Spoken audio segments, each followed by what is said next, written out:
What is good, everybody? Welcome back to another episode of NBA to the Galaxy Pod with your host, Slim at RTR30111. You can see over here to the side of me, and myself, Scotty. You can find me on X at Scotty Drown.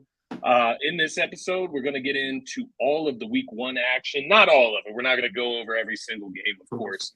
But we're going to give you a nice little overview of just some of the things that we were looking at. Some of our takeaways from the first week of action in the NBA season. But with that being said, Slim, how are we doing, my man? I'm excited to get into this with you. I'm in like a different setting today, so it's a little awkward.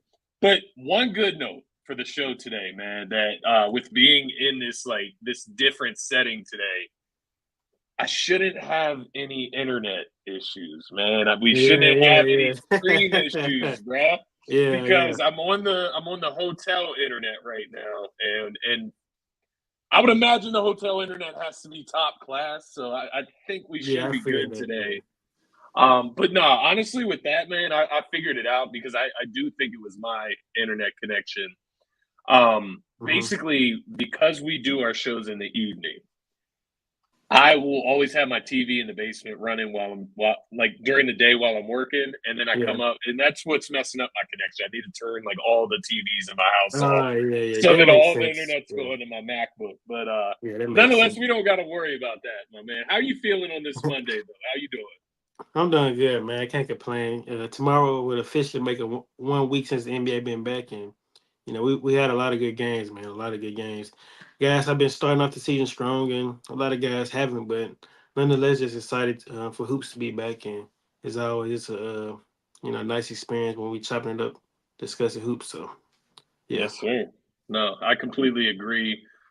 There's going to be a lot to get into, so we'll jump into it shortly. But I did want to pull these comments. He's been calling for you since 6:13 p.m., bro. East Coast time, that is. He's been calling your names in the comments. You already know what he wants to talk about, bro. And it's that Lake Show out west. 3-0.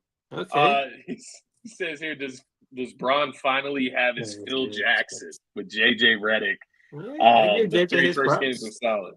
Yeah, hey, talk to me about the Lakers. Let's start right there. It's one of the teams I did want to talk about coming into the show. Anyways, it's the guy that's on the front of the cover, LeBron and JJ Redick, of course, in the cover photo for the show. So, tell me what your thoughts are on the Lakers so far, because they got wins over the T-Wolves, the Sacramento Kings, and the Phoenix Suns to start the season 3-0 right now, man.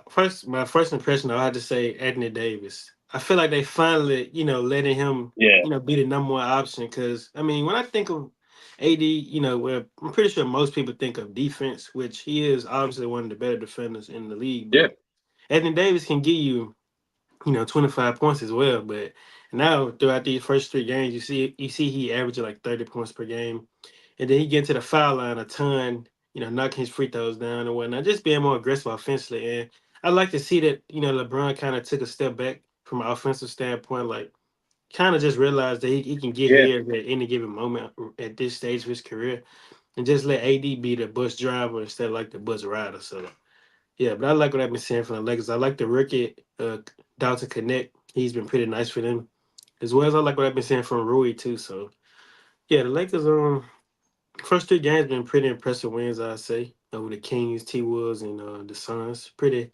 top teams that I consider to be in the West. So yeah, that's pretty impressive. Like I just say, I give JJ Redick his props. I like the rotations I've been seeing him put out there on the floor. So yeah. No, I tend to agree with you, and I love your point about AD because I think that's going to be a huge thing for this season for the Lakers, because you got to preserve LeBron. I think they've just been running him into the ground during the regular season in the last couple of years since they won the chip. Right, he just doesn't look the same. He's usually injured, like come the postseason the last couple of years as well, man. He's usually banged up, so you're not even able to get the full like LeBron experience come postseason. But what you do by maximizing Anthony Davis is you take some weight off LeBron's shoulders. I love what JJ Redick is doing with the entire team. He's getting guys cutting around. Everybody's moving on offense. It's a very like modern type of coaching scheme, right? And it's exactly what I expected with JJ. I didn't expect him to get off to like such a hot start against like three top Western Conference playoff teams, but well, it's impressive, if Anthony Davis is playing like this, I'll ask you two questions with the Lakers here. Is Anthony Davis 34 points per game, 11 rebounds per game, 2 blocks per game? Is that sustainable in your eyes? Like maybe not 34, right? Maybe it's just 30, 10, and 2. Do you think that that's sustainable across the season? And if so, where does that put the Lakers in the West for you if AD is playing at this level?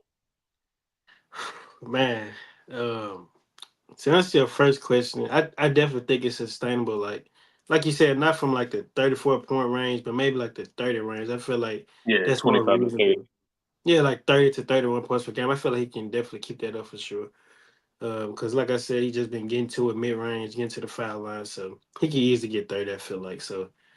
Yeah, but then secondly, like if he do keep this level of play up, he would definitely be in MVP talks pretty much the whole year. I feel like. Yeah, I agree Um, with that. Now, top five, like I would want to say yes to that for sure, but it's like, man, just to throw to that, like it's so many good teams out there, It's tough but early. it really is tough. But I ain't gonna lie, like I had to get on their process. I would consider them to be a top five team if AD, keep this level of player for sure. Because you gotta also understand, like Yeah. he's still getting it done on defense too, so you know he's kind of Yeah, leading the guys to, follow suit to become a top defensive team in the league. So. no, I completely agree, and I think that's like to your point that's what the identity of the Lakers ultimately can be is a great defensive team when you have AD in the middle like that, and Mhm. obviously once again JJ kind of leading the way there. I think JJ's input as a coach offensively is what can get the Lakers to where they're trying to get to, which is closer to a championship because they needed offensive help and I didn't see it through the roster additions over the offseason. You know what I mean? So Yeah, same here. you had to bring and you had to hope that JJ could come in, get more out of guys like Rui Hachimura, Austin Reeves, different guys like that, which I think he's done so far. But let's switch pages, man. We got HP in the comments here. He wants to know about his Celtics. We don't have to spend too much time on the Celtics here, but what have you seen early on from them that you're liking, disliking, or maybe it's all positive so far? Pretty much all positive. This is clearly a pissed off Jason Tatum, and rightfully so. We played him, I think November the 6th or something like that, and I'm sure he got that game circled. He's gonna try to probably drop a career high on us. The Yeah, situation between him and Steve Kerr, yeah, so I don't have to dive into detail about that. But what I will say is this though: Game one against the New York Knicks, he talk about setting the tone, like they yeah, let it be known that hey man, we still here. This is not like a one year type of thing. But then again, like I did see a lot of overreaction from New York Knicks fan, but I will remind them to remember this, that it's not necessarily just you guys' fault neither. It's guys like Kendrick Perkins, Bobby Marks.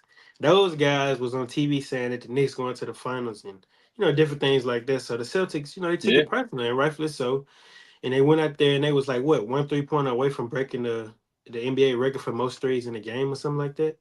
But yeah, Jason Tatum, he was killing that game. He had like 8 threes, I think 10 assists, but he was getting to it, man. And he's definitely been locked in from all the games I've been seeing him play. I think they're like 3-0. So yeah, but nonetheless, the Celtics, man, they're here for sure. They're here. Yeah, no, I tend to agree with you, and I think you brought up the player like Hunter's saying here. Jason Tatum has set the tone for the Celtics from the jump. Jaylen Brown too, all of these guys, right? Like I remember watching that first game of the season against the Knicks, and Derek White's hitting threes, Drew Holiday's doing his thing, and they're talking about like all the things that some of these Celtics players decided to work on over the offseason to ultimately make themselves a better team. And you listen and you hear like Derek White talking about, just making sure that his 3 point shot is on point and shooting on the move, like being able to move in space and shoot the 3 point shot. and you just hear what they're talking about, and it's like, yeah, if they worked on that this offseason, which it looks like they have, they're going to be even better, which is like really, really scary for the rest of the NBA because Yeah, it is, what man. is really better than 60 plus wins in the regular season? I mean, Kristaps is not even playing right now. Exactly, man. They're a dangerous team. Tatum right now, 33 points, 6 rebounds, 6 assists per game. So he's covering all the bases for the Celtics so far this season, man. But yeah, I'm with you. I think they're rolling so far. I don't have anything negative to say about the Celtics except I don't like them. But that's about it. That's about it. I want to talk about the other 3-0 team. We talked about the Lakers. We talked about the Celtics. The Oklahoma City Thunder. This was both of our number one teams in the West coming into the season. Yeah. What have you seen so far from them? Because they've looked pretty damn good. Chet Holmgren, man. Chet Like, Holmgren. he's Yeah. here. I think this is the year. I mean, I don't want to get Yeah. to overhyping him or whatnot because it is the first 3 games, but he's looked great. I mean, you got to understand, like, his performance against the reigning league MVP in Nikola Jokic, that was impressive, man. Like, that sequence he had when he when he blocked his shot, ran the floor, got a dunk. That's pretty impressive, man. That's not easy to do. But yeah, I love what I seen with this OKC team. Not just guys like Chet, SGA, and J Dub, like the depth they got. Isaiah Joe, Aaron Wiggins, and mind you, I don't even think Isaiah Hartenstein has even played yet. So yeah, then you got Caruso. They got a ton of guys over there that can play. So yeah, man, this OKC team is legit, man, for sure. Yeah, they're a deep team, as you mentioned. I mean, I watched Wiggins the other night, like go behind his back, finish with a reverse. Yeah, they was saying he was like Michael Jordan or something like that. Yeah, like what? Like Wiggins, but Wiggins, you know what I mean? Like yeah. It's like maybe the 8th guy on the roster, right? Like the 8th guy or the 3rd guy off the bench. It is crazy to sit there and look at them. I got the chance to watch their first game of the season against the Nuggets. And like you said, it was a masterclass from Chet Holmgren. Just lit up the arena, and it was in Denver, by the way. It wasn't in OKC. And he lit that arena up with that block and then transition dunk. They have such good like team chemistry. I think that's like the biggest thing between them. Just like the meetups after the game, right? At the post game interviews, the whole team comes up and they're together. It's just that type of camaraderie that you get in like almost like youth sports in a sense, like youth and collegiate sports. You get like that brotherhood. Whereas you get to the professional leagues, it gets like a little misconstrued because everybody's different ages, different experience and stuff.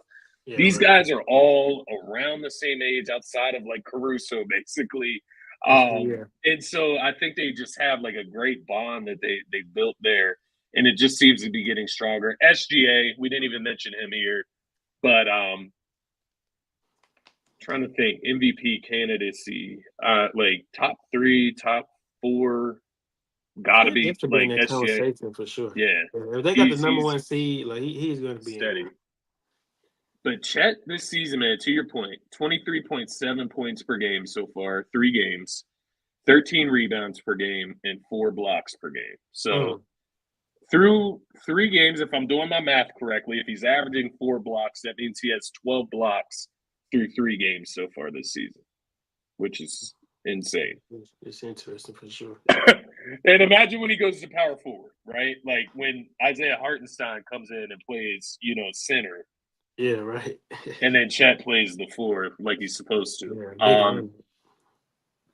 No, it is interesting as hell. But I'll throw it to you. I brought up 3 teams. Is there any teams that you wanted to discuss? I've got some more as well, but any teams that come to mind for you that you wanted to bring up in the discussion, my man?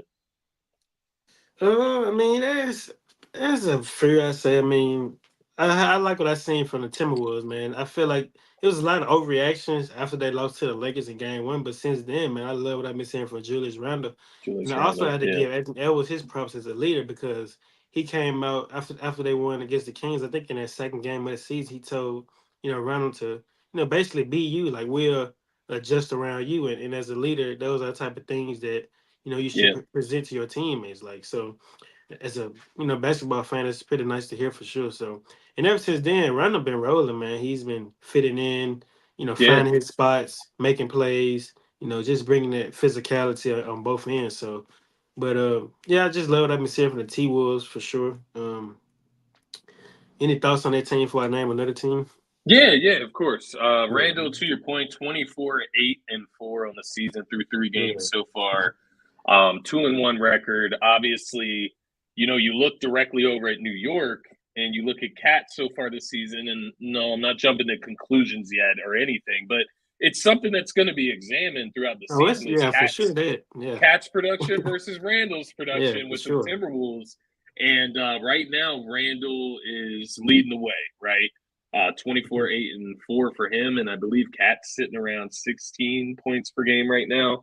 Once Mm-hmm. again, Cat's going to figure some things out. He's going to fit a lot better with New York down the stretch. But this is something that's going to be looked at. But Minnesota, man, if they can continue to just build the team chemistry, and I think what you said about Anthony Edwards, what you said about what he said about fitting the team around Julius Randle rather than him fitting in is going to be huge. And to your point Yeah, about leadership, how if you're the last guy on the bench, how don't you buy in if your leader yeah, is kind of yeah, leading in that sense, so selfless in a sense, man. yeah. I do like what they're building there. Gobert got that extension at the beginning of the season. Yeah, he It's was going on to the be bench. interesting to see how that plays out. Yeah, it is. It really is. He was on the. I think they was just about to start the season against the Lakers when he got that contract. So yeah, Yeah, it's really yeah. interesting. Yeah, and so a who's lot of talking who's your heads have next? something to say, man. No, you're right, man. The talking heads have been talking this year. I will say that. I don't know if Uh, it's more than previous years, but Shaq. I mean, all of these guys. yeah, I seen what Shaq had to say. I think he said something. I forgot. He said something about a player, but I was like, man, this You is. see him being dirty on Angel Reese pod, man. Yeah, I seen it, man. My girl showed me that, bro. I was like, That's dang, Shaq. weird, man. That's weird. Yeah, it is, but you know, I'm not gonna judge him too hard for it, but that's weird for sure. yeah. but Yeah, but I got a who few else more you got him on? teams though. Yeah, Well, number one, the Dallas Mavericks. Although they are 1-1, I gotta say, man, I love what I say for my dog Clay, man. Game one, Clay. yeah, like me watching that game, it just gave me like a sense of excitement to, see him happy in a sense of ways. One Bigger play, Luke, role. yeah, Luca passing the ball and Luca ran down court before he even shot the ball. Like he just knew it was going in. So that was pretty nice to see though. But yeah, Clay definitely seemed to be happy over there for sure. But Bro, yeah, have that's a you nice seen team over there. Clay's shooting numbers? Like you said, it is only through 2 games. It's only through 2 games, but he has 22 3-point attempts so far, but through 2 games. So 11 attempts per game. Yeah. And this man is shooting 50% from three. 6 for 10 in that first game, like you mentioned, 5 for 12 in the second game in the win. So Bro, he's going to get out of shots in the world, bro. yeah, that shit is crazy. I wrote down his splits earlier. 48% from the field, 50% from the 3-point line, and 100% from the free throw line. 2 game sample size. We can't jump to conclusions, but obviously it's Klay Thompson. He's letting it fly, and he's probably getting a ton more open space compared to what. Well, I shouldn't say that. He was next to Steph. I shouldn't Yeah, say yeah, that. yeah, I yeah. should. I mean, Yeah, but but Luka right he's now is like not better. I'm not saying Luka is better than Steph like in his peak. I'm not saying yeah, that. yeah, I feel you. But Luka plus Kyrie right Yeah, now, that's what I and was then finna. Clay. That was what I was finna allude to. But you do have the fact that they have I don't want to Kyrie as well. disrespect the Warriors, though. Yeah, they That got was my main thing. Luca, Kyrie. So Clay going to get a lot of shots, bro. Yeah, no, I definitely agree. Who else Yeah, you got? I think that was pretty much it. I mean, the other teams they not really, I nothing got too one for you. I got spectacular. one more for you that I wanted to bring up. The LA Clippers. I was actually finna say that, but kind of how I'm feeling for last night. Yeah. Yeah. That is funny. That is very funny. But the LA Clippers are an interesting team. And yeah, they beat your Warriors last night because the Warriors started hot, 2-0. Steph Curry goes out of Woo, that game with smoking hot. what? What was it last night? What was the Uh, injury? Was it an he, ankle? yeah, he tweaked his ankle twice last night because the first time he tweaked it, he went Came back back. he left the game, then he came back, and then he tweaked it again. So hopefully it's not nothing too major, but he is expected to miss like 2 weeks of it, if I'm not mistaken. So Yeah, be safe. Be safer than sorry with Steph always, of course. yeah. But what are your thoughts on the Lake on the not the Lakers, the Clippers? Before we move on to because we're going to Uh, talk about the Warriors in depth. We're going to talk about the Sixers a little bit here. What are your thoughts on the Clippers so far, man?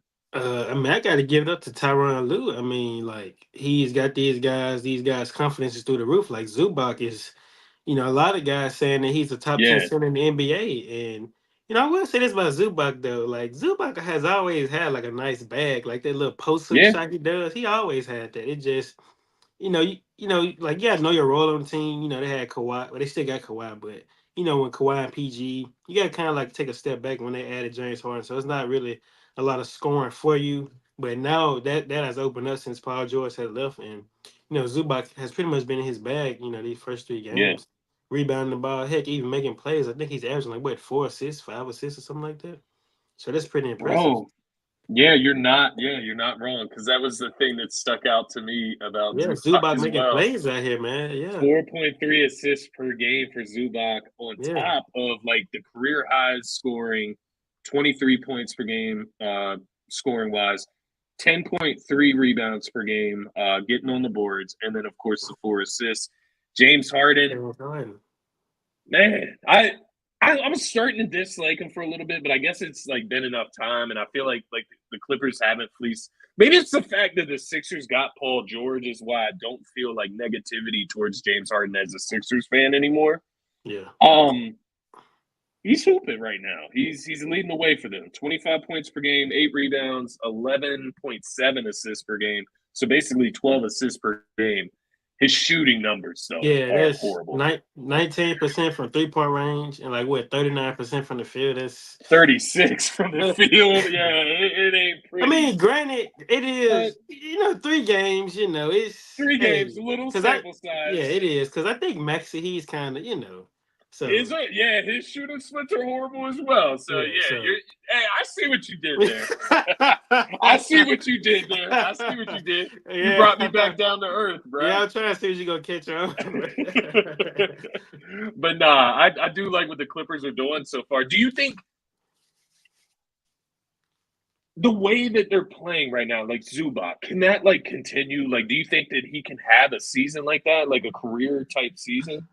I'm not gonna lie to you because I mean, I don't want to compare them because they're kind of different. But look at a guy like Shangoon. I mean, last year was the year for him. A lot of guys didn't expect him to have that breakout season that he had last year. Yeah, And he had like, I think he averaged like 20 points per game the whole year. So when I look at a guy like Zubac, I don't see why he can't. I mean, like it's more opportunities for him to score. I mean, not only no Zubac, Paul look at George, no Kawhi. Yeah, yeah, those guys, obviously PG, going to another team and Kawhi being out. And not only Zubac, you look at a guy like Norman Powell. He's yeah, averaging like 24 points per game as well. And he's a starter now. Normally he was a guy coming in off the bench. But, with the way this season probably going to end up for them, I can see Zubac averaging, if not 20, close to 20. So, yeah. yeah, I can It's see gonna that. be tough. It's gonna be tough for them to make the playoffs in the West. Yeah, it is I for sure. obviously didn't have them in my playoff picture last week when we did our predictions, but they are playing better than what I expected them to. I know it's three Yeah, games, because whatever, but they're like playing you better do than have what to I consider expected. the fact that they beat the Nuggets. Yeah, That's an impressive win. And yeah, yeah, yeah. they beat So the we'll Nuggets. talk about the Nuggets at the maybe a little bit later in the show here, just so people know why we're not discussing them yet. Yeah. Um, let's talk some Warriors, then we can talk my Sixers because I see a comment here from Terry. Do you have thoughts on Buddy Hield? I definitely want to get your thoughts on Buddy Hield first, and then maybe if you want to dive in just to overall thoughts with the team itself. But what are your thoughts on Buddy Hield here, just to address Terry's concerns, man? Man, Buddy has been great for us. Like he's coming in off the bench, binding to the 6-man role. And we need a guy like that just coming off the bench providing buckets and not even Yeah, just there. Like Buddy has been locked in even on defense, hustling for rebounds, sliding his feet on defense. And offense besides shooting, he's been getting to the rim, yeah, making plays. Buddy, he's just been an overall nice fit. I think our second game of the season in the post game conference, he came out and said that he's never played like in a system like this. Like this is basically the best system he's ever played in since he left college. And you know, you can look at the games and you know it shows like he fits in just so Yeah. effortlessly. Like not trying to say he's to the level of Clay, but the way he's been playing, you can see that him and Clay kind of have a lot of similarities in the way that, you know, the way we like to run our offense for shooters like that. So Yeah. yeah, Yeah. No, he just fits I in. definitely go ahead. Oh, I'm sorry. I didn't mean to interrupt you. No, that was it. I just saying like he fits in. Oh, I got you. Yeah, yeah. And I'm honestly jealous as a Sixers fan the way he's like fitting in with you guys. To be fair, when we traded for him at the deadline last year, he came over, had like a streak of hot games. He was averaging like 18 to 20 points for us, and then it kind of tailed off. So you do got to keep an eye on that with Buddy Hield, 31 years old Yeah, I've now. seen a lot of people say that. He is who he is. But to that point, like you said, if he's in the best system he's ever played in, which makes sense with what we've seen from the past with the Warriors and the type of players they have. Jordan Poole, for example, in the Warriors system's a 20-point per game scorer. Goes to the Wizards, he looks like he might be one of the worst players in the NBA at certain points in time. But Buddy Hield is interesting. The only difference I would say from Clay is just Clay had that he had size because what Clay's like 6'6", Yeah, 6'7". he's 6'7". Yeah, about And 6. defensively, Clay Yeah, Clay was was lockdown yeah for in his sure. That prime. was. He's still pretty solid, but Mhm. I do love what I've seen from Buddy Hield so far for you guys this season. 19 points per game, 5 rebounds, 3 assists, 53% from the field, and over 50% from the 3-point line as well so far this year. So But lighting it up, and like you said, once again, it does make sense the fit, but. What are your thoughts on the team as a whole? What are you seeing like from Steph, like kind of leading the way so far? Different things like um, that. I'll say hasn't really just had one of those, you know, Stephen Curry type of games yet. Like he's been doing enough to help us win because our first two games, like we blew the Blazers and the Jazz, which was kind of expected, honestly. Like I didn't expect it Yeah, to be much of a game, so that's why I knew us playing the Clippers last night was probably going to be our biggest challenge thus far throughout 3 games. In this show last night, it was a tough outing for sure, but yeah, Steph going to be Steph. I'm not never worried about him. I know he's going to eventually get things rolling. Andrew Wiggins, man, I love what I've been seeing from Wiggins, man. Like this is the version of Andrew Wiggins we need. Just bringing that yeah, aggressiveness, looking for his shots, making plays. You know, just building that irrational confidence, and you know they can wear off on our teammates. So yeah, it just was a nice sight to see him locked in last night. He scored 29. The yeah. depth, man, He's Kevon Looney, Trace, Melton Pods, you know, Kyle Anderson. We got a lot of guys that can play, man. Moses Moody. I will say this though, Kaminga, man. Throughout 3 games, I haven't really seen what I thought I would have seen from him. I thought I would have seen more. It just do you sometimes he, go ahead. My yeah, bad. it just sometimes he kind of looked to score the ball too much. You know, he's not looking to make the right play because it was a play. We played I think it was the Jazz, and Andrew Wiggins was wide open right behind him, calling for the ball, but instead Kaminga just took it to the rim, and luckily he got fouled if I'm not mistaken. But yeah, I'm Yeah, just not. I'm not impressed with what I've seen from him. I'm not giving up on him like most Warriors fans are already doing. But yeah, just hoping that he figured out soon, man. Cause we definitely gonna need him. the struggle you're going to face as a Warriors fan with the rest of Warriors fans in their impatience is there's gonna be mock trades of Kaminga and like what you can get back for him, and you can get a boatload back for him because he's a really talented player. He's young, but that's the same reason you hold on to him as well, right? Yeah, Like yeah. because he's young and he is such a talented player. Do you think Wiggins? You mentioned Wiggins. He's leading the team in scoring right now, shooting 50% from the field, 50% from the 3-point line, just like Buddy Hield. So these guys are lighting it up. Do you think that is maybe impacting like Kaminga's space? Like I don't know. I haven't watched a ton of the Oh, games yet this season, so I can't like speak on it. I don't want to like put words. I don't want to bring yeah, I things feel into you. I feel you. I existence feel that aren't there. But is you. that something maybe that's happening? Maybe Andrew Wiggins is playing so well that maybe Kaminga's not getting the opportunities that he wants, so he's kind of overdoing it. Could that I be can it? I You could know? kind of see where you're coming from, but I don't think that's the case here. I think from that standpoint, it's more so of the minutes, because like Steve Kerr, okay, Kaminga starts. So when Steve takes the whole starting lineup out, they all get put back out there at the same time. And let's just say like they play 6 minutes in the first, and it's like 4 minutes left in the first quarter. So they go by, then they won't come back in into the second quarter until there's like 6 minutes or Yeah. 5 minutes left. So it's kind of hard for him to build a rhythm Rhythm. because the minutes that he getting like is with a constant group instead of like, okay, we sub everybody out, but we leave Kaminga out there with the bench.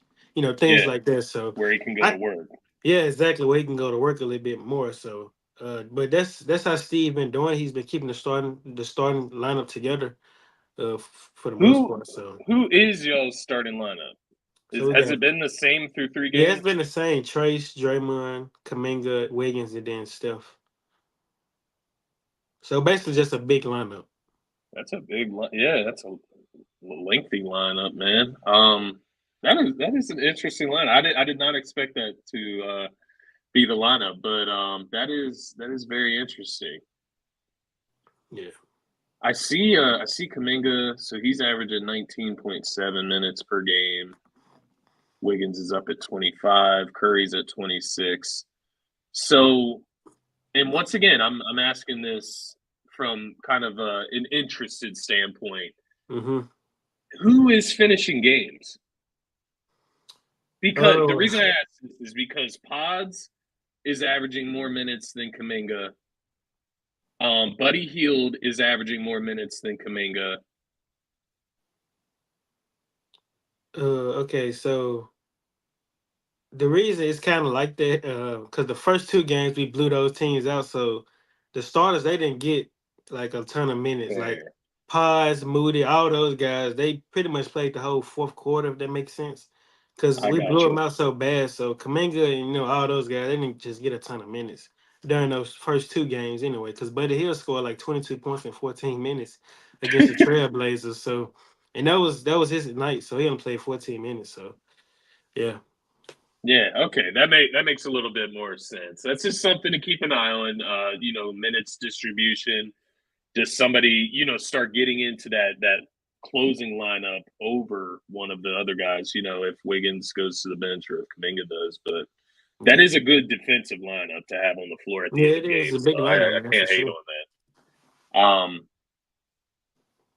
Who is Buddy Hield who you would say has impressed you the most? Like outside of, obviously Steph Curry, but is he the most impressive so Mm, far, or is there somebody else that comes to mind for you? yeah, I would say Buddy. Yeah, just his presence, the things that he has, brought to us, we needed that. Like his shooting, just the Yeah, gravity he brings to this team. Like we need that. He fits in just so like I just watching the plays, like him coming off pin downs, like he know where to be. He yeah, know how to he coming off screens, just shooting, making the right plays. Like that's exactly the type of play we need. But not even just him, like I told you, Wiggins, man, like this is what we need to see from Wiggins for sure. But I already alluded to that. But another guy, I would have to say Kevon Looney, man. I love what I seen from Loon. He slimmed down. Um, yeah, he's been shooting mid-range shots, getting yeah. rebounds as always, just being that ultimate professional on the floor. So yeah, Looney definitely has impressed me so far for sure. Nah, Looney's always been a very impressive, a very impressive role Yeah, player he's a that I've star in his admired role from for sure. afar. Yeah, exactly. A star in his role. That's a good way to put it. Moses Moody looks like he's getting 10 points per game. How's that working? Moses Moody, Buddy Hield, Pods. Like, how is that Yeah, so rotation going? Steve, man, he's been playing 12 guys throughout the first three games, and Because it's some of them have been blowouts, or well, not even is just that that just going to be though. the Like rotation? he said he's going to try to do it, 12-man rotation. So it's going to be interesting to see for sure how it's going to work. Fair enough. Fair enough. So that being said, week one of Warriors basketball. Warriors making the playoffs? Like, are they in the play-in? Like, just if you're overreacting to week one, where the Warriors at for you? Playoffs for sure, man. Playoffs for sure. Yeah, Like, don't they get me are wrong. I running know like you a can't. well-oiled machine. Yeah, like I know you can't take too much away from the first two games, the Blazers and the Jazz, but man, I love what I've been seeing. Like even last night we lost to the Clippers. I felt like we would have won if Steph didn't get injured. I mean, we didn't lose by a ton of points, so yeah. Because it's like, it's the Blazers and the Jazz for those first two games, but I mean, the Warriors scored 140 against the Blazers in Portland. They scored 127 against the Jazz in Utah. Like, these Mhm. are, you're doing what you're supposed to as a good team versus a bad team, right? Yeah. Um, it is weird that you get the Clippers at home and you lose to them, but Steph Curry gets banged up in that game, so you kind of gotta take that with a grain of salt. I feel like we'll definitely obviously be keeping an eye on the Warriors throughout the season, considering Yes, that sir. Slim's team. So we'll keep you guys updated with them. Let's talk some Sixers. I Yeah, was let's trying talk to avoid about it, it man. as long as we could. I No, figured you we're was coming doing off that, a high man. note. We're I coming knew off a it. high note. I knew it, bro. I knew it, bro. I knew it. You I can't knew you it. can't drag me down. Luckily, we didn't do it like Saturday. If we would have did it Saturday, I would have been in a horrible mood regarding the Sixers. But we're coming off a victory. We're coming off a Yeah, it's big pretty win in cool. Indiana. Yeah, it's pretty Maxey cool. had the 45-point game, but it's been tough sledding before about, halfway into the second-ish quarter of that Indiana game. It's been tough sledding up until about that moment when Maxey finally clicked and got it together and started really starting to play like we're used to seeing from him. But right now, Maxey, where's the numbers at? 35 from the field, 35% from the field, 24% from the 3-point line, and 81% from the line, which is still not as good as Maxey should be from even the free throw line. But the 24% for the 3-point line is the one that bothers me. The inconsistency, the inefficiency Yeah. so far this season. I'll throw this to you, but I'll give you my opinion on what I think has been going on with Maxey this season. And obviously, Embiid, Paul George haven't been in the lineup. Yeah.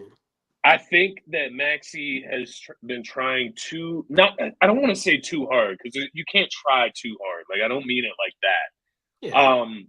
I think he's really focused on being a leader for the team. I think he's really focused on knowing everybody else's responsibilities and coaching and helping be that point guard on the floor, that general manager on the floor for the Yeah. Sixers. And so to that point, I think when he tries to score, when he's trying to get in a rhythm, he's just not fully locked in, if that makes sense. Like I think there's just been something off between him trying to step up while Joel is out right now, and what the Sixers ultimately need from him. But Yeah. I don't know. Have you had a chance to watch it? Because I would like an outside perspective, but if you haven't had a chance to see it, then obviously I'm not gonna Uh, press that on you. But I tapped into a few of them, not long, but I tapped into a few. But what I will say is this though, like, and it's not like no knock on Maxi, but when you talked about the percentages, that he's shooting from the field, I said yeah, a lot of that has to do that when you look from the opposing team standpoint, like he's the number one guy on the scouting report now. So no PG, no Joel. So the defense is going to be, the coverage on him is going to be different opposed to if yeah, Joel was on the floor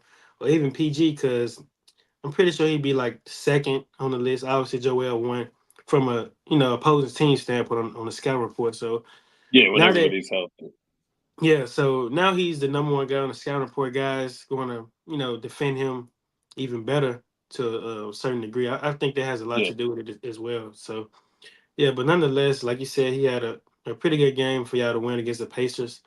Didn't necessarily shoot the ball too well from 3-point range. I don't think that yeah. game either. So 5 for 17. Yeah, yeah, 5 for 17. It's tough, but yeah, like I told you before the pod, man, I'm not going to just dive too deep into your team because your two big guys haven't even played yet. So I don't think it's just anything to take it's away hard to from it. I measure. mean, yeah, I mean, you can't say a few things like, if I'm not mistaken, Andre Drummond is leading the league in rebounds. Yeah, I like what I've been seeing for Kelly Oubre. I think Kyle Lowry been playing pretty solid for you guys. yeah. And He's yeah, shoot. Kyle Lowry's shooting the ball really well. He's shooting 61% from the 3-point line right now, what which Eric has Gordon been shooting? huge. Eric Gordon's is not shooting well. 27% Yeah. from the 3-point line, 35% from the field. So Hey, he's got to be better.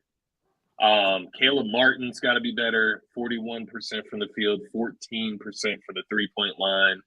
Kelly Oubre, 25% from the 3-point line. So, but you see the trends. The shooting has to get better. I don't think that they're that bad of shooters. I think it just has to get better. Yeah, I say this too, Scott. Like the looks they get with Joel and PG on the floor too will help that. Going to be way different. Yeah, it'll help them for sure. Because I did see Kelly. He was creating for himself a lot. A few games I had tuned into. So I don't think that when those guys play, he's going to do that a ton. So this is the way I listed it out. I have some negatives and I have some positives. Some of the negatives we've already went over, like Tyrese Maxey as the number one guy right now with Joel out. He has to be better, right? I think just more efficiency, more like control, if that makes sense. Just like not letting the defense dictate what you're doing so much. I feel like he's just falling in, kind of what you said, like falling into their game plan in a sense. Right, yeah. And he's just got to be more efficient overall. I think he needs to help out in the playmaking department a little bit better as well. Shooting the three-pointer as a team, they're shooting 27.5% on the season so far. You don't have to come out scalding hot at the beginning of the season, but you don't have to come out this cold either. But to your point, Embiid and PG, they'll both help with spacing and shooting themselves. They're pure shooters themselves.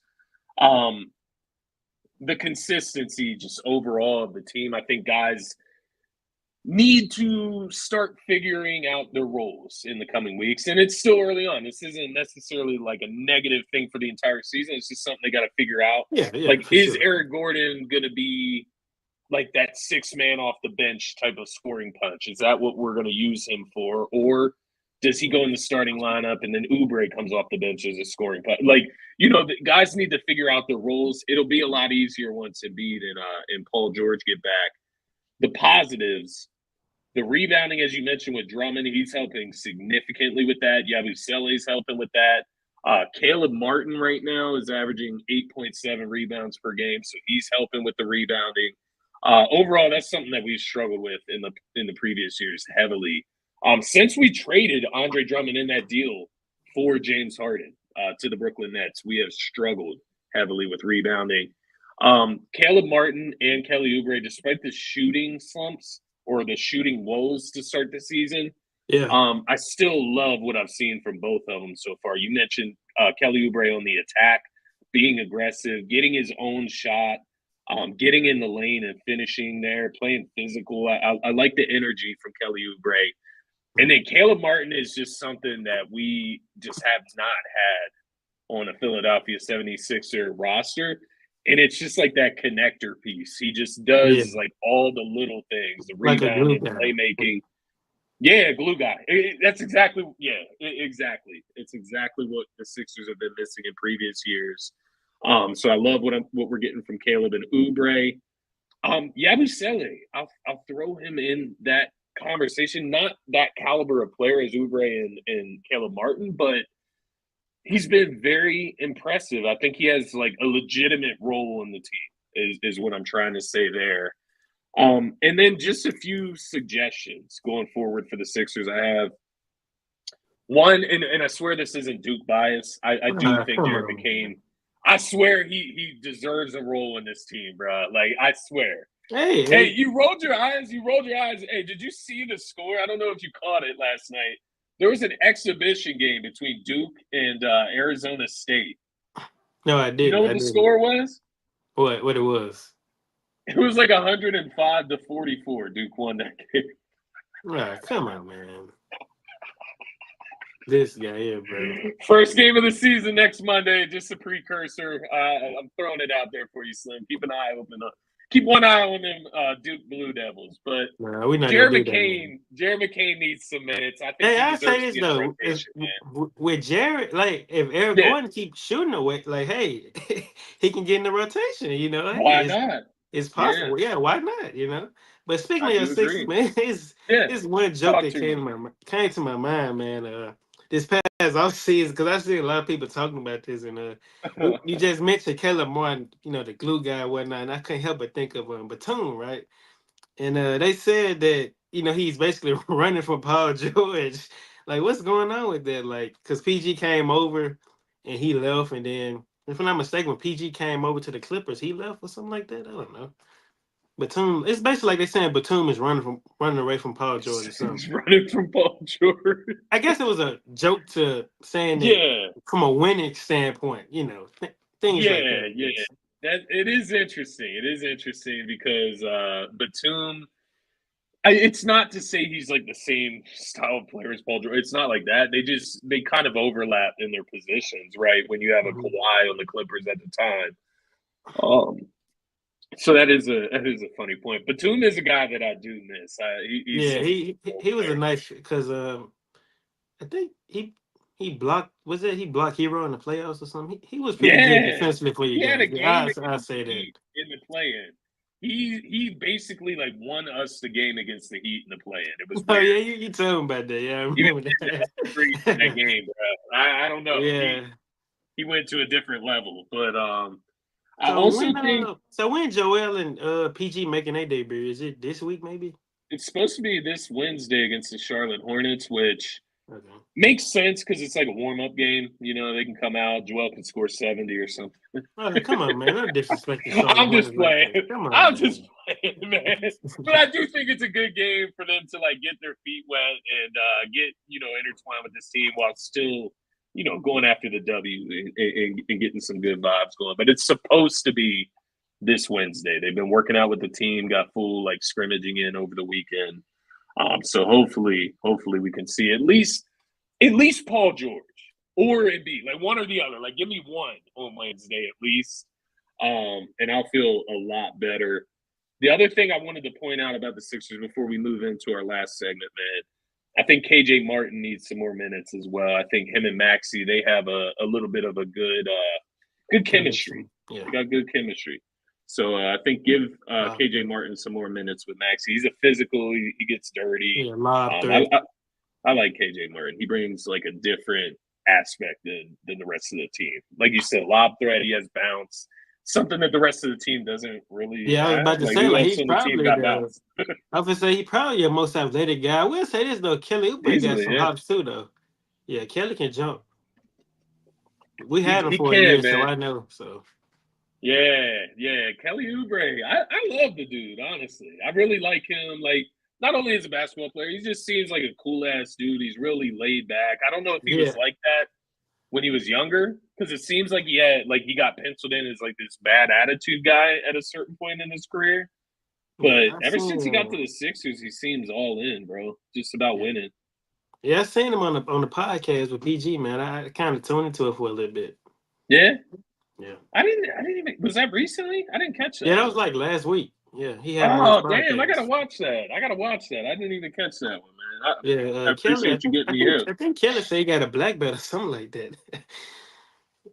That is interesting. And wasn't there something going on with him and Paul George? Yeah, they talked about all that. I'm not going to spoil it. It out. Yeah. I need to see. Yeah, they talked about it. Yes, they talked about it.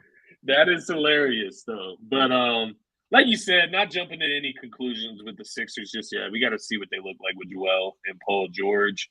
But I will give you some props, man. The Warriors have looked good to start the season. Buddy Hield, that is a seamless fit. And when you start to see it play out in real life, it starts to like connect. It makes sense why he's having so much success. But let's go to our last segment, man. And we're going to talk about two interesting teams each. One in the East for each of us and one in the West for each of us. Let's start in the East. Who is your interesting team of the week, of week one? I got to go with the Milwaukee Bucks. That's what I'm going to go with, man. What's going on there in Milwaukee? They lost to the Brooklyn Nets, man. Like, with all due respect to Brooklyn, that team don't have no aspiration of winning, bro. And there's no way you should be losing to a team like that. Giannis played, Dame played, Lopez, Bobby Portis. Chris Middleton hasn't played yet during the season, but that's those two guys alone is good enough to beat the Nets with all due Yeah, respect. So they should be. but they Lost to the lost and Bulls too. yeah, I was just gonna bring it up the Bulls too. It's just I don't know what's up with that team, man. Like I think when you had this debate, like should it been Chris Middleton the one in that trade to get Dame, because I don't know. It's just something about that team that just don't seem right. I think, Yeah, and then Giannis, he keep throwing these smoke screens, bro. Like it don't take a lot to just figure out what he's saying. Like, is he really happy or like what's going on? But I'm just not impressed with what I've seen thus far this season. And I think it's time to move on for Chris Middleton, man, for sure. yeah. He's not giving you anything. He's not in the lineup. You need help there, obviously, and this is what I mean, man. I'm looking at this Bulls matchup for the Bucks. Dame had 28, Giannis had 38, and they still lost by double digits to the Chicago That Bulls is in that is Milwaukee. crazy, man. Kobe White had 35, Zach LaVine had 25, Vucevic had 22, Josh Giddey had 17. I mean, what the hell, man? It makes no I don't sense. know, man. This It is. makes no sense why I the mean, Bucks granted, are this that is bad. the start of the season, but still, though, those are Yeah. the type of games that you have to win. Like, And it's like, I get Chris Middleton's going to come back, but like Chris Middleton shouldn't be the difference between beating the Brooklyn Bulls and the Nets Nets, and like, not. Yeah. And like, you can lose to the Bulls. That's fine. Like, it's early in the season. You can drop a game or two. Like, but lose to the Bulls and then the Nets yeah, in a back to row. back to Like, be that's what exact. makes it Yeah, weird, back to too. back to be exact. It was a back to back as well. Yeah. No, you were right. Back to back games. No. It wasn't a back to back, but it was 2 games in a row. Yeah, no, Yeah. it's interesting, and they got the Celtics tonight, 7:30. Celtics 8.5-point But I favorites would in say the Boston. Bucks last season, the Bucks have had the Celtics number though. Last season, They matched up well. yeah, they matched up pretty well. There was a lot of, if I'm not mistaken, a lot of blowout games. So That's yeah, but I interesting, don't know right? what the Bucks going to have to do, man, to kind of fix this team. I don't know what they're missing. You can try to trade Chris Middleton. Feels like Gary Trent Jr.'s been a good addition. I think he's played like defensively, especially. He's guarding like the lead guard most nights. Um, Yeah, I'm looking at Torian Prince. He's shooting 75% from 3-point range on Can you 2.7. trade Brooke Lopez? Would you trade Brooke Lopez? I don't know. Like, Yeah, would you rather trade Bobby Portis than Brooke Lopez? Like, I would say Brooke more so than Bobby. yeah, Bobby's an identity, right? Yeah, Like, Brooke Lopez, he's not shooting the ball away from 3-point range. And if he's not stretching the floor, then at this stage of his career, I mean, obviously still can, protect the rim at a elite yeah, level, but you need him to be able to space the floor with Giannis, coming downhill and, things like that. So yeah. No, I completely agree. So it's interesting, man. That's the point of the segment. What are the Bucks gonna do going forward? Will Chris Middleton, just coming back from injury, be good enough to make them all better, right? Is it going to cure everything? Maybe nothing's wrong. Maybe it was just two stinkers. We'll find out tonight if they're able to play the Celtics competitively. yeah. Maybe not win, but just play them competitively like we would expect. Then maybe we don't have to be so overreactionary with the Bucks. But it's definitely weird to lose to the Bulls So and that Nets in a that is row. your interesting team. No. The Orlando Magic is actually my interesting team coming Okay. in here, and the reason they're interesting to me, man, not because they're 2-1 and whatever wherever they're at in the East so far. It's not because of that. KCP obviously has been a great addition so far, but Franz Wagner leading the way there from a scoring department this season for the Orlando Magic is something interesting to me. Not saying that it'll end the season that way. I think Paolo will eventually take the lead there. But if he can give you 25-ish points per game like he's doing right now, 25 points per game, 5.7 rebounds per game, 4 assists per game, 53, 46, 92 shooting on the season. So he's shooting 46% from the three-point line. If he can play like that this season, then the Orlando Magic can be for real. Like, I think they can be. Where at in the East? Yeah, up there for sure. 5-ish? They up there. Five-ish, like four-ish, They, five-ish in they the up there. East. I think Yeah, they they could up be there. there. Yeah, they up there for Um, sure. Love what Franz Wagner's doing there. The Orlando Magic are an interesting team to me. They just extended Jalen Suggs. Is there a move on the market that the Orlando Magic could make during season that could make them better? I know that their salary cap is not filled up just yet, so they should have room to work with there. They have like younger, interesting players like a Cole Anthony. I mean, if you could, like, I'm not saying that you want to openly move like a Jalen Suggs. Like, I'm not saying that by any means. But if you could upgrade a position by including a Jalen Suggs and get like a legitimate, maybe like third star to go with Franz and Paulo, things could get interesting with Orlando this season. The way this is looking, the pieces that they added in the offseason.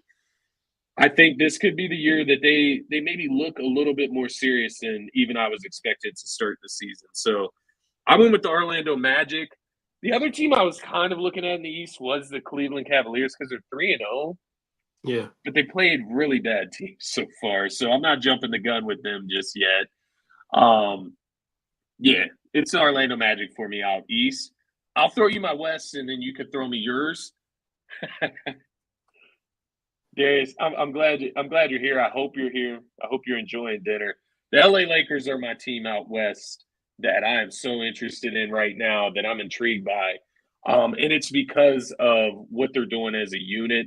The teams that they've beaten so far, the Minnesota Timberwolves, the Phoenix Suns, the Kings, like we mentioned, those are three teams that both of us had in our playoff standings, in the top half of the playoff standings, like not in the play-in tournament. Yeah. And so those are three quality wins. We talked about it earlier, what Anthony Davis is doing, taking the weight off LeBron's shoulders during the regular season. What does that do for him in the postseason? And then once again, man, JJ Redick, I'm tooting that Duke horn. Because JJ Redick looking like a genius. I don't know, it's early on, but he's looking like a genius. I had to throw this one on here, Slim, because as you could see, my man Darius was really, really hurt by the way you treated the Lakers in your Western Conference predictions, man. So, bro, relax, Darius. Whoa. You see what this says, LSU, brother. This is not anything bro, pertaining to the Lakers, brother. Darius, he painted his room goldish yellow. Oh man.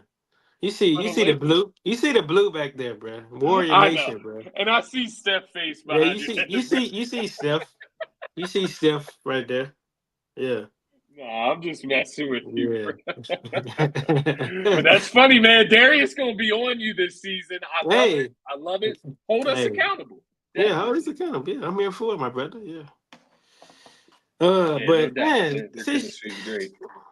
Since the two teams you named, man, they are both interesting. But for me, I don't want to sound like I'm just looking for like teams that hasn't been looking good. But I mean, hey, I gotta go for it. And for me, man, I'm gonna go to You Denver going with Nuggets. I'm gonna go to Denver Nuggets, man. How many games they played? 2. Yeah, so they are 0-2. Okay, Yeah, lose to the Thunder. That's understandable, I guess. I mean, it's fine. they've been playing out of their minds thus far into this season, but losing to the Clippers, to me, that's kind of where it made me like want to check into this team a little bit more because I'm looking at their stats from the field, like MPJ. He's giving you 12 points, 8.5 rebounds, but he's shooting the ball not so well. 30% from the field, 18.8% from 3-point range.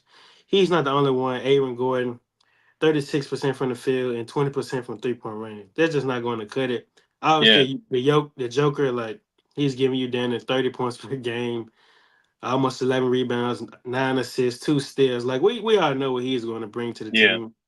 And even Christian Brown, like he's been pretty solid as well. He's not shooting the ball pretty well from 3-point range, but I'm sure as the season go on, he's going to tighten up on that end. And for Jamal Murray, he's averaging 17 points, shooting 40% from the field, and 45.5% from 3-point range. That's pretty good, but I feel like he's going to have to boost it up a little bit more. It's close to the gotta get 20-point, more. yeah, to the 20-point mark at least, because the Joker, man, he's going to need some help. And I don't want to dive onto this too much, but Westbrook, man, like, man, 11.1% from the field, bro. Like, that's rough. 11.1% from 3-point range. Like, I don't know what's going on there. Like, he's averaging 4 points per game, 3 11-11. assists. Come on, bro. Make a wish. Yo, chill on Russ, bro. Chill on Russ, man. He's only playing 20 minutes a game. Yeah. I'm sure he'll get it together, though. I'm sure he'll get it together. But the Nuggets, man, they just, 2 years, like, they won a chip a year ago in 23. Yeah. They lost Bruce Brown. This past offseason this year, they lost KCP. They did lock up Aaron Gordon, though. We're getting a props on that. Yeah. But, you start to wonder, man, if a major change is needed for this team, man. From a depth perspective, like if you move a guy like MPJ, can you get a ton of depth back for him? So, yeah, but that's the most interesting. I don't even know for if you me could, so though. Like, what do you think you're getting from Michael Porter Jr.? Like, I don't know. Don't get me wrong. I think he has like value. I'm not saying it like that. Yeah. Like, you think you could get could you get 2 role players for Michael Porter Jr.? Like legitimate role players? Yeah, I could I think see so. that. Yeah. I think you could get that. Yeah. What's his Is he on a max? Oh yeah, he's making top dollars. Yeah. Like 35 Yeah. plus a year. Yeah, I think this is what I meant, TR. And what's good, bro? Thanks for checking in. I appreciate you. Nuggets won't get what they want for MPJ, and that is my concern. His value on the market isn't what he will give your team, once he's already on the squad. But yeah, I'm looking at these numbers for this squad, man, and I just where is the scoring coming from? Like Jamal Murray, like you said, he's got to at least give you 20 plus. Like I would think 25. Like honestly, I don't even know if he's capable of that throughout a regular season at this point. Like given the history, but yeah, you can hold him to it the way he's performed in the past. Russell Westbrook's giving you 4 points per game on 11-11 shooting. He's got to be better. Is it Strawther? Yeah, Julian Strawther. He's got to be better. Obviously, in his second year this year with the Nuggets. They're gonna need more across the board. They're gonna need more from their depth, and to that point, are they going to be able to make a move, man? And, my eyes go to Aaron Gordon, but that makes your team worse, man. Aaron Gordon is a piece you could get multiple players back for because everybody would want him. Oh, yeah. But why does everybody want him? You know what I mean? Like he's a junkyard dog. He's a junkyard dog. Like yeah. We know what he brings. Did you know that the Denver Nuggets are last in the league in scoring right now? Like, I know it's only 2 games, but 95. I did not know that. Points per game so far this season. Yeah, I didn't know that.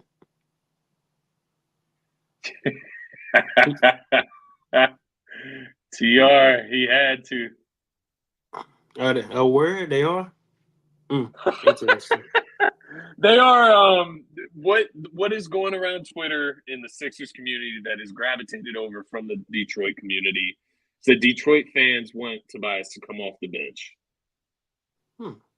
Which, that is what I wanted throughout time with Tobias on the Sixers. It's reasonable, but at the same time, I think they're paying this guy close to $20+ million. So, yep. You got role players that make kind of that much money, but still, though, man. Ball stopper is what they're calling him. Interesting, man, because that sounds very familiar. Yeah. But no, the Nuggets are definitely interesting, man. Let me ask you this: do you think that they'll get better? How? I don't know that they're gonna get better all of a sudden. I think they'll face weaker competition and they'll be able to beat teams. I don't think they're gonna perform this bad across the season, but from a contending standpoint, they do not look like a contender. Yeah, I'm not high on them, man. That's why I told you. I think a few weeks ago when we did the pod, that Yeah. I didn't necessarily read him as a contender, and that's not no knock on Jokic. Like I know what he's about. You know, he's a Yeah. 3-time league MVP for a reason, but just a team overall, I just don't think they have enough, man. So no, I don't really like you said, certain teams that they'll obviously beat, but I don't just see Yeah. them as a team that's a threat, you know. So Yeah. Yeah. No, I tend to agree because I just when you think of what can get the Denver Nuggets out of like last scoring place in the league, right? Like scoring 95 points per game, what can change that? Westbrook maybe scores 10 points per game off the bench. Maybe he can give you double digits off the bench. Mhm. Jamal Murray, one, can he stay healthy all year? And then two, can he give you 22, 23-ish points per game? Yeah. Michael Porter Jr. is the obvious guy that just has to be better as a shooter. But I don't know. It's like Jokic said, and it's funny Jokic said it, but who You are got the no shooters. shooters? You got no Who are the shooters. shooters? Um, yeah, the Nuggets are going to be a team to pay attention to You got throughout one the of season, man. you got one of them playing for the Raptors, and you got the other one playing for the Magic. So that's where your shooters at. Yep. Bruce Brown, KCP. Because Bruce Brown was another glue guy as well. He did the Yeah. little nitty gritty things, and they thought they could replace him with what, Christian Braun? Like, Yeah, and to be honest, uh, man, that's just not fair to Christian Brown either, man. Like it's this is a not. And second he's year a he's a guy. he's a solid player too, right? Like he Yeah. is a solid player. Don't get me wrong. He's not Bruce Brown. Like Yeah, he's like not that type of at glue that guy. time, that was just his second season when Bruce Brown left, like going into his second season. So So TR thinks that Aaron Gordon's contract is wild. See, I think if you just strictly look at production, yes, it's wild. But when you look at like what he does for their basketball team, I don't know if it's that wild, quite no, it's honestly. not. He is like No, he's the perfect the fit, man. he's like what you call Kevin Looney, but this guy is like even further superhero in like a role player, like in his role. He's the perfect Um, four man for them. he's the perfect four man. Maybe the perfect four man. You know what I mean? Like maybe Yeah, like just because like I could slide Aaron Gordon over to the Sixers, put him in our starting lineup, and that shit looks beautiful to me. yeah, So I he don't know. guards, he plays defense, lob threat. He's become a better playmaker. He can even Yeah. shoot, you know. So yeah, Yeah, and see, this question's easy for me. I'm trading MPG. I don't know why I was saying that. Um, yeah, I'm trading MPJ before I trade Aaron Gordon. yeah, But I would agree what with that. MPJ is younger by how much? Not enough. Let's just put it that way. Yeah. Yeah, I do agree with that. I do agree with that. Like just slot anywhere. He can guard the best player on the other team. He Mhm. just does a lot of the little things as well. But Yeah. no, man, you got anything else before we get out of here? We tried to control it a little bit better. Keep it to like just over an hour. We're gonna be better with time constraints going forward, guys. Because we'd be sitting here Uh, just going at it. But you got anything else, Slim? no, not really, bro. That's pretty much it. We pretty much covered everything. So Yeah. yeah, So we'll be back. We'll be back next week, maybe later this week, depending how the action goes. Depending on my job, you see, I'm not in my normal setup here. yeah. So depending how my job on the road goes this week, see if we can get back on here, live stream it, and break down some more games. That's Before I get you out of here, Slim, let me get some winners from you tonight. Celtics and Bucks. Who's winning that game? I can't go against Boston. I gotta go with the Celtics, man. Cavs Knicks in Madison Square Garden. I think the Knicks be the first team to beat the Cavs this season. I like that pick. Nuggets and Raptors. Can the Nuggets get their first win in the season in Toronto? Man, They should, right? it's like I want to say yeah, but man, it's yeah. I'm gonna go Denver on that one. I'm gonna go Denver. If they lose, you'll be receiving a text from me. So yeah, I'm gonna go Denver. Yeah, yeah, Yeah, that's interesting. yeah. The last one, Lakers and Suns Oh, the tonight. Suns getting that get back, bro. They getting that get back, man, for Lakers sure. due for a loss. I got They're due for a Phoenix. loss. Yeah, and then the Lakers just beat them a few nights ago, so I got the You're Suns hating in on their the jersey. Lakers again, though. You want to die on that hill? You sure? Nah, man, bro, I'm not worried about no Lakers, bro. Um. Warrior Nation, Oh, man. Tr. See, Tr has a question for you, Slim. The Anthony Melton. Yeah, I seen that he's going to be out for our next game. I don't think it's anything major. He probably be back. We got a back to back, so he probably back Wednesday for sure. Yeah.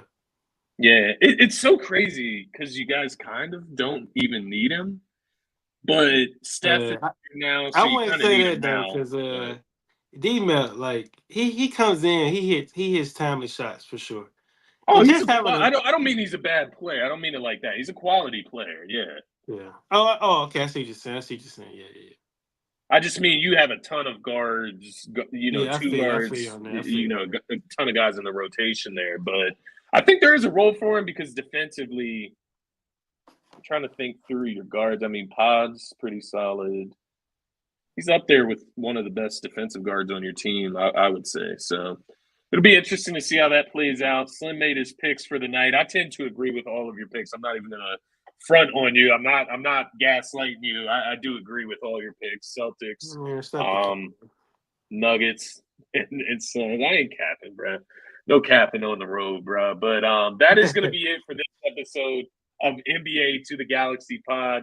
TR, HP, Darius, all of you guys in the comments, all of you guys out there viewing, we appreciate all of you.